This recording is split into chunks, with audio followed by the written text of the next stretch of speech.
Well,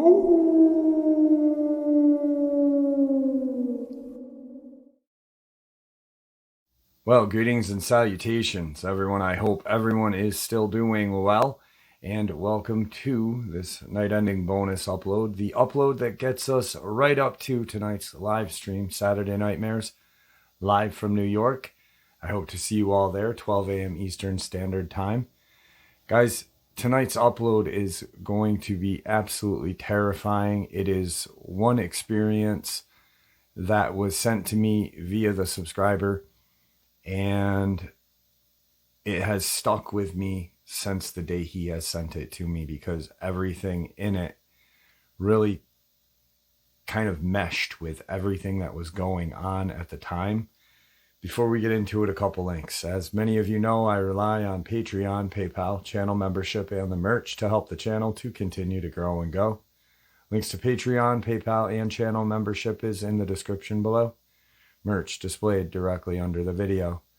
Also, Dogman Frightening Encounters, Volume 1 through 3, the audiobook versions.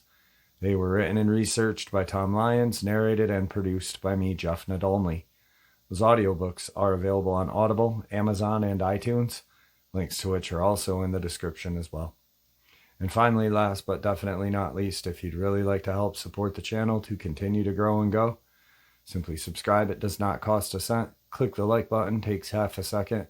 If you don't want to miss out on any of the informative uploads that I put out daily, click that bell icon, and folks, please leave a comment. Why? Well, because all of these things really do help the channel to continue to grow and go. And yes, folks, they definitely do matter. Now, everyone, I have taken far too much of your time.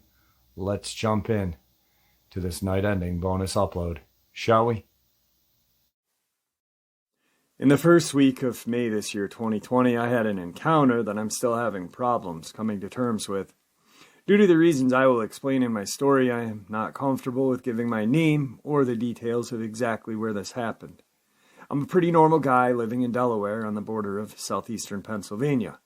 I'm a lover of the outdoors, and in the past few years, I have not had time to really get out into nature and get my much-needed dose of the natural world. In 2019, I opened my own online business, and due to the recent COVID-19 pandemic and the whole world being stuck at home on their computers, my sales tripled the first half of this year. I have 2 children who are now very responsible and trustworthy teenagers. My girlfriend works at a local hospital and is considered an essential worker, so the pandemic has kept her very busy this year.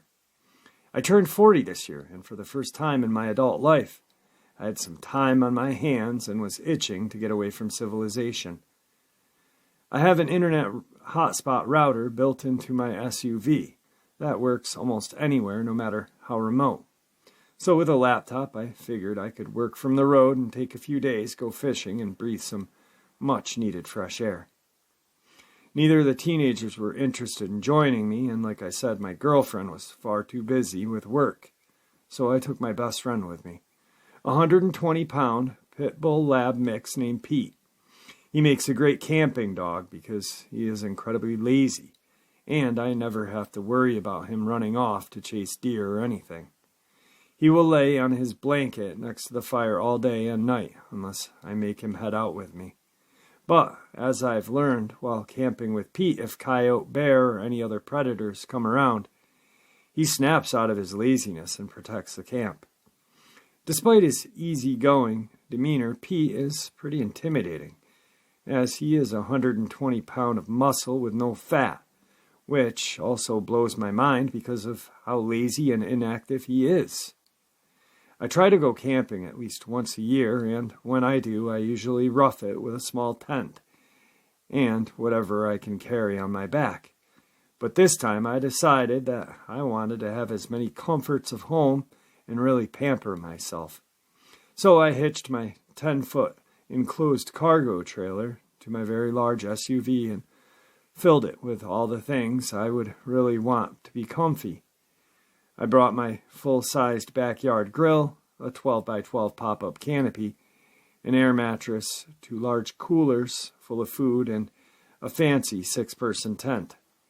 The campground I decided to go to is a large one that is mostly used for RV kind of crowd. but the far end, right next to a stream, is the best fishing area. They have half a dozen of just plain old campsites with no power or water hookups. My campsite was bordered by about 50 yards of thick woods that separated my camp from a large, fast-moving stream that is well known to be one of the best trout fishing spots in the whole state. On the other side of the stream is a steep mountainside that is covered in rock overhangs and small caves. It's a beautiful area, and I love falling asleep to the sound of the water. I set up the camp so that my SUV, trailer, and pop-up canopy make sort of a U shape and block most of the view into my area from the rest of the campers. I rented my campsite for a full week, starting on May 1st, which was the first day that the state opened up most of the state parks and campgrounds to the public, since the pandemic shut down in March. I arrived at the campground about midday on Friday, and the place was packed. I spent most of the day getting my campsite set up, getting to know my temporary neighbors, and cooking ribeye steaks, burgers, and vegetables on the grill. The weather in central PA in early May is pretty much perfect, so I decided to sleep in the tent each night with Pete and turned my trailer into a mobile office, where I kept my computer, internet goods, mailing packages, and even a printer for printing postage. This way, I could work an hour or so each morning, get my orders packed up, drive 20 minutes to the nearest town once every few days, and get my orders shipped. I remember thinking that I wish I could convince my girlfriend and children to just sell everything and move into the woods and just live like this. The weekend was crazy busy at the campground, and the creek was lined with fishermen as far as the eye could see. So I decided to do some hiking and exploring into the surrounding wilderness with Pete, instead of fighting 10 people for the same one fish all day. It felt great to get out to where I belong, the woods. The only negative was that it rained on and off all weekend while I was hiking. But to be honest, when you're at camp in Pennsylvania, you should expect to get rained on regularly. On the afternoon of Sunday, May 3rd, the campground cleared out and fast. And by sundown, there were only a few active campsites left. I had gotten to know the 2 guys in the campsite directly next to mine, and we hung out for a few hours a night, while I drank hot tea and they smoked joints like they were cigarettes. Needless to say, they were always hungry and seemed pleased to have me next door with my full-size grill and enough food to feed a small army. For the next few days, I worked online, fished the creek, and explored the mountains of the area on foot with my dog. We also liked to just walk around the campground itself and stop and talk with the scattered campers who were there during the weekdays. On Tuesday afternoon, a few of them told me about a black bear who had made his way into the more accessible side of the campground and raided their camps the night before. This had me a little concerned because I had a full-size grill sitting out in the open back at camp that I had been cooking delicious food on for days on end. I debated putting the grill inside the enclosed trailer at night, but laziness got the best of me and I left it out. Central PA has a rather large black bear population, and I was already aware of this, so at night I slept with a Mossberg Maverick 88 12-gauge shotgun loaded with double-aught buck in the tent with Pete. And just in case a rogue bear posed danger to us, I had forgotten to pack my Ruger Red Hawk 44 mag for hiking, so while out in the woods I had to rely on my S&W Shield 45 ACP.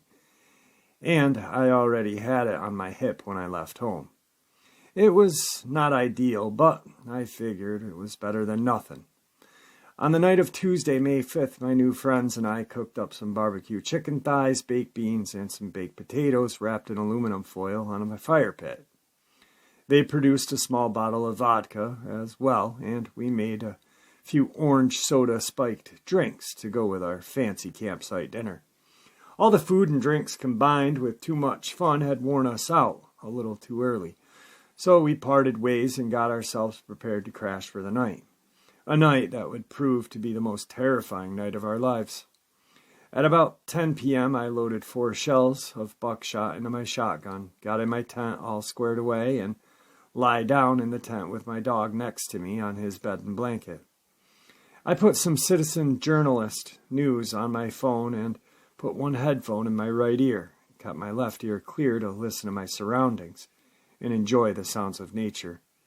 My tent was pitched close to the tree line with the rear of the tent facing the woods.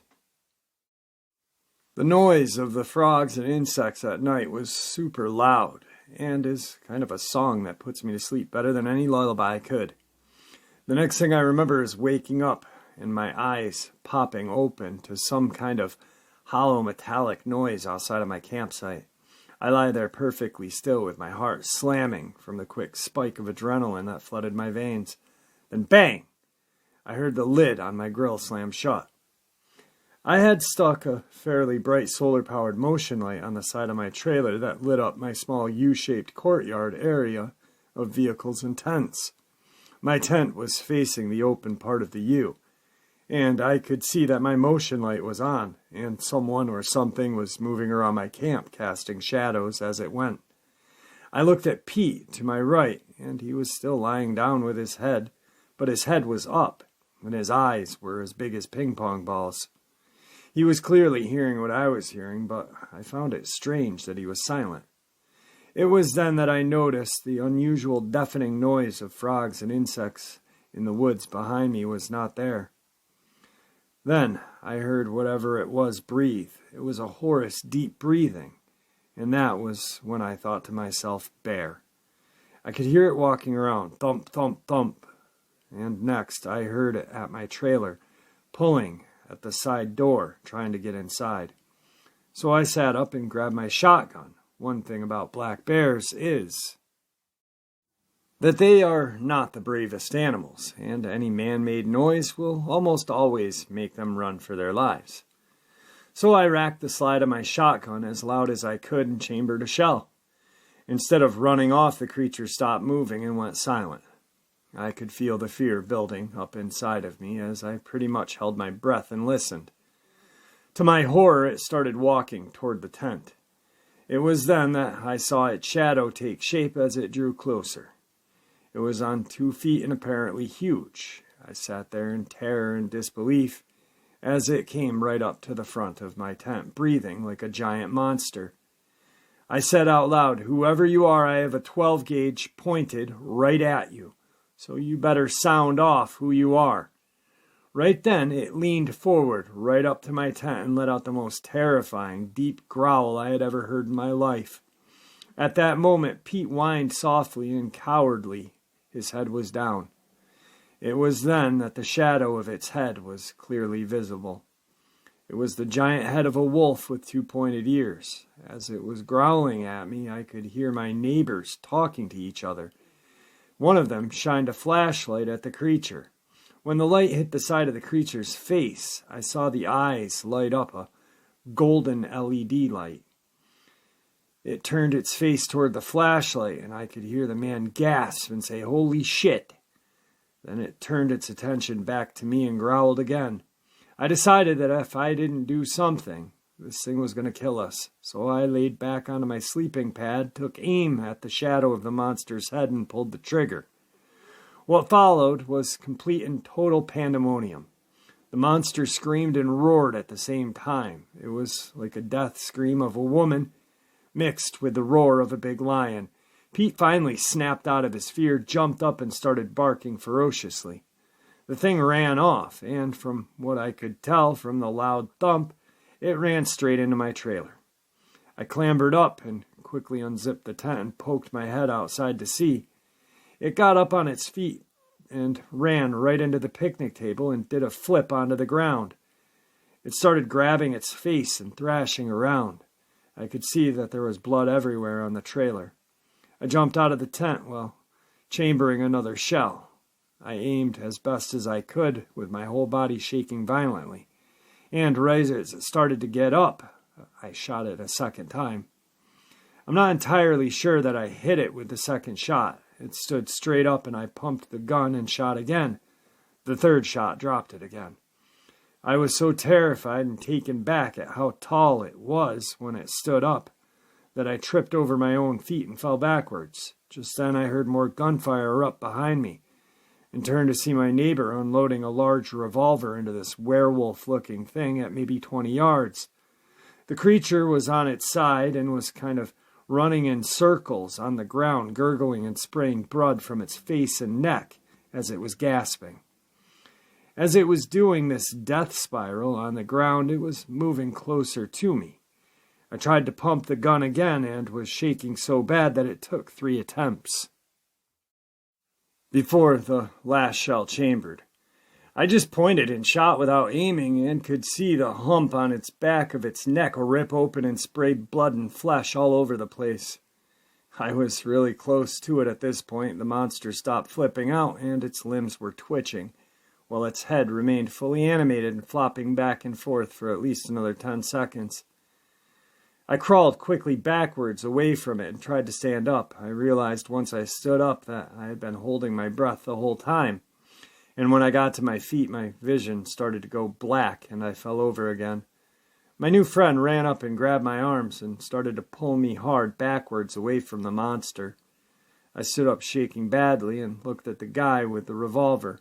His eyes were huge and full of terror. When I started looking around, there were at least another 5 people showing up there with the same wild-eyed expression. I saw that at least 3 of them had come with their guns. People were yelling and asking each other what had happened and checking to see if I was injured because I had blood on my clothes and my face. It all happened so quick, but as is often told by people facing traumatic events, it seemed like it was in slow motion to me. My dog was still barking and going crazy, so I did my best to calm Pete down. When I hugged him, he was shaking as much as I was. Before long, a small crowd had formed and people were on their phones calling 911. After a minute or so, a few guys and myself approached the thing as it lay there, still occasionally twitching. We all stood over it, saying, "What the fuck," over and over. Eventually, we all started saying it's a werewolf in disbelief. All at once, people all started taking pictures with their phones. Mine was still in the tent. The wolf man was dead, and top half of its head was basically gone, including both of its eyes and the top of its snout. I assumed that it was the first shot I had made from the tent. The front of its neck was completely shredded, and the back of its neck was missing a large chunk of meat. Other than that, it was pretty much impossible to see exactly what other injuries it had sustained, as it was completely covered from head to toe in blood. But we were all pretty sure that it had taken buckshot or .357 magnums to the chest as well. There was a small river of blood running through the camp and right past my tent from a puddle that had surrounded the beast. It was a lot of blood. It was on its side, and after a few minutes we summoned the courage to grab some big sticks and flip it onto its back. It most definitely was a male. It had a huge set of balls bigger than my fists. It was huge. We never measured it, but it was longer than any man I had ever seen. It had a dog-like legs and weird-shaped paws with a kind of small heel for feet. Looking back, I'm impressed that it was able to balance such a big body on feet so small. It had really skinny lower legs and pretty thick upper legs. It had arms pretty much like a human with long fingers that had filthy-looking claws, maybe 3 to 4 inches long. I noticed it was missing the top half of its finger from the battle. Then the second wave of terror hit us all at once. The howling of multiple animals sounded off in the direction of the mountain behind the creek. We all looked at each other, and I could see that same big-eyed look over everyone's face. I ran to my tent and clumsily loaded my shotgun with a full 5 rounds this time and grabbed my .45 as well and clipped it to my side inside my waistband. I also grabbed my phone. All of a sudden, everyone was done looking at this werewolf and was looking into the woods in the direction of the howling. It kept up for a few minutes, and we could hear the howling getting further and further away. The police, game warden, paramedic showed up at once. We could see their flashing lights, that they had blocked the entrance to the campground up the hill off in the distance. The cops were just as surprised and freaked out as we were when we first saw this creature. The two game wardens looked worried and not surprised. They told everyone not to take any pictures and made everyone clear the general area. The wardens were both on their phones almost the whole time from then on. The paramedics cleared everyone and tried to get me to agree to go to the hospital to get checked out, but I refused. The only injury I had was to my hearing, as I was half deaf for a few days from all the gunfire and noise. The paramedics were also very silent and looked worried, much like the game wardens. The police took my shotgun and the revolver from my neighbor. They let me keep my .45. They made everyone else put their guns away, and anyone who was there was rounded up for questioning. Everyone was told to stay off their phones, which was not much of a problem as only a few people's phones got a signal to the campground. When I asked the game wardens what the hell that thing was, they told me they didn't know, but that it looks like some kind of mutant bear or large canine. A few hours later, an SUV full of guys showed up. They were all carrying large Glocks and dressed in cargo pants and t-shirts. They immediately took me and the others who were involved aside and began questioning. They told me that they were with the Federal Fish and Game. They were very interested in the howling we heard after the battle occurred. They must have asked me 10 times about where it was, how close it sounded, and what it sounded like, etc. They also repeated to me 100 times that I was not to tell anyone what happened, and they would get to the bottom of things and find out what I had encountered.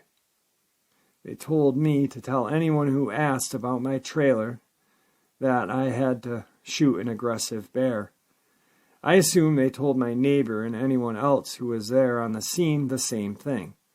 They made us open our phones and go through our photos and delete the pics we all took at once.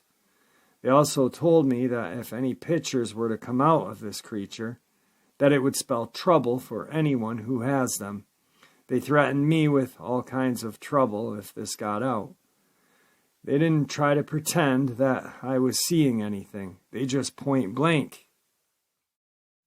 and politely asked me not to talk about it and to lie about the trailer damage.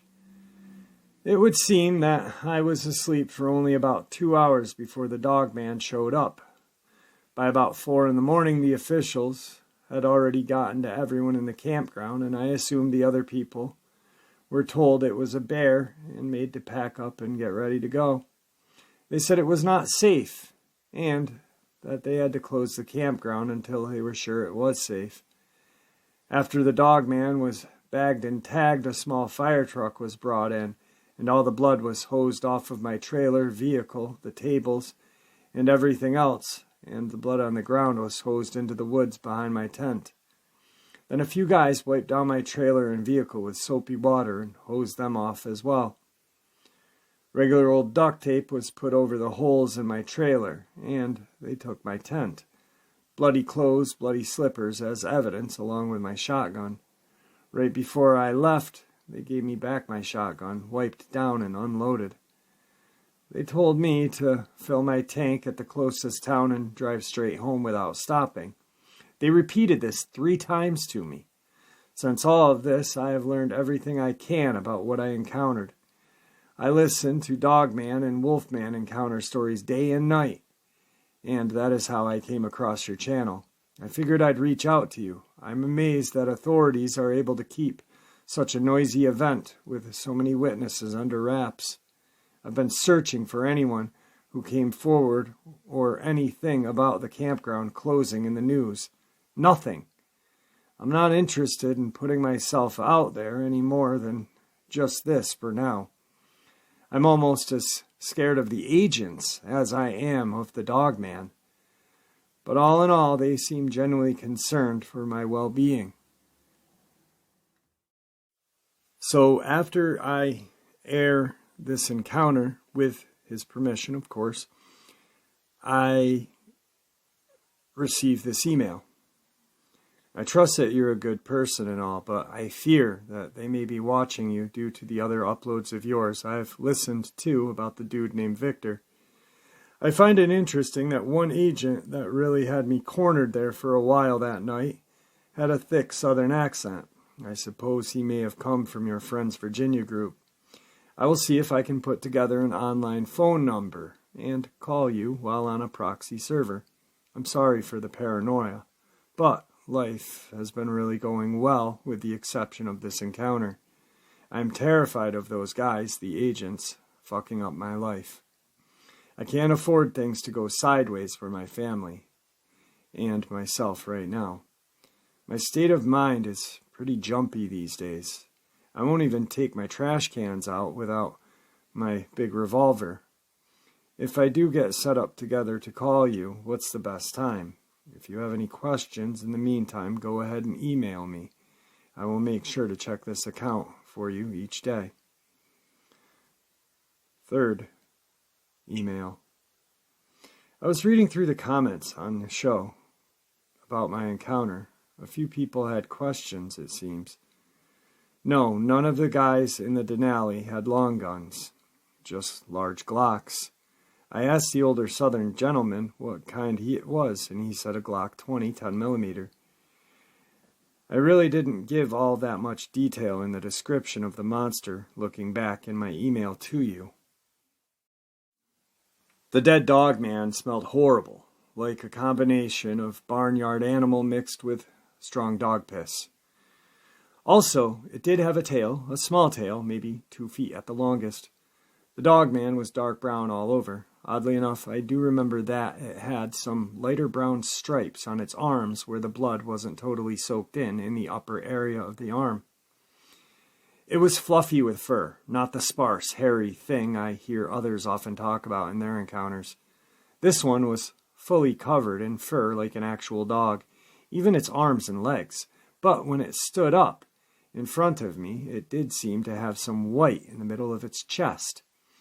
I could be wrong because I only saw it that way for a second. The next time I saw its chest, it was covered completely in blood. The skin on the tip of its snout and under its bottom jaw were both sheared off by the buckshot, but its teeth were undamaged. As it lay there, it had its mouth open, and its teeth were very weird. All of them were pointed and seemed like they would fit together like a shark's teeth or an alligator. The teeth were bloody, but very visible. They seemed unnatural to me. My college major involved the study of teeth and fossils, so I have a good understanding of tooth structure and which type of teeth are designed for what. And it would seem that its teeth would only be useful for biting large chunks of flesh off to be swallowed whole, like a shark or a gator. They were not reminiscent of a normal canine teeth in any way. After listening to hundreds of encounters the past few months, a common theme is that they seem to like the softer inner organs of their prey, while often leaving the meat behind. I wonder if it's because they swallow their food in large chunks, and obviously softer organs would be much easier than dealing with bone or tougher muscle. Just a thought. This is going to sound a bit silly, but I just have to say it. There was a feeling of something supernatural from the beginning. I can't describe it, but a feeling of something supernatural was even in the air, even when I thought it was just a bear. It's like everything felt wrong and reality had ceased to exist for a moment. How would every frog and insect for hundreds of yards know to be quiet? Why would a land animal like a dogman have teeth like an alligator? How did it keep flipping out and running around with its brains falling out of the top of its head? The very air around me felt like it had a weird charge. I feel like there is something important about these creatures that we just don't quite understand. Something supernatural. Give me some time. I will get a Skype number together this week or next and give you a call. What's a good time for you usually? Now, I still haven't heard anything back at this point. I get a fourth email. I've been having weird things going on. Someone has been calling my phone from different international numbers and hanging up after 10 seconds of silence. I can tell it's a landline by the noise it makes when they try to hang up. They also let me know that it's an actual person and not a robocall. A black SUV with a guy who wears a headset with a microphone has been outside of my house in the early mornings. He leaves right before 6:30, right about the beginning of when rush hour starts. Yesterday, a white Range Rover pulled into my driveway in the middle of the day. I happened to be working in my kitchen when it happened, so I was facing the window when they did. I saw the two guys in the vehicle sitting there scanning my house and talking to each other. I always carry a gun now, even when I'm home alone with the kids, so I popped the button on my holster security strap and went to the front door and quickly opened it. The two guys looked at me and casually pulled out of my driveway. I did notice that they had out-of-state license plate because it was just plain white, definitely not Delaware. I'm sorry for this, Jeff, but I'm going to have to stop corresponding for a while. I can't help but notice that this stuff started happening after I contacted you. I could just be paranoid, but like I told you previously, I have a happy, almost perfect life right now. I have a lot to lose. I hope you understand. Feel free to let your listeners know. Redacted. And there you have it, folks. That was tonight's night ending bonus, getting us that much closer to tonight's live stream, Saturday Nightmares, live from New York, 12 a.m. Eastern Standard Time. I do hope to see you all there. I'd like to thank you all for supporting the channel. It is, after all, your support that keeps the channel growing and going, and honestly what gives us all a place and a chance to share our experiences and theories judgment-free. Everyone is simply treated with the respect that we all deserve, and I do appreciate it, so thank you. Stay safe, happy, healthy, and ever vigilant. Keeping an eye on our children, pets, family, friends. These creatures are real. They are out there and dangerous. Share this information with those you love and care about, and it may just help save their lives someday. Until next time, never stop asking questions, never stop searching for the truth, and God bless.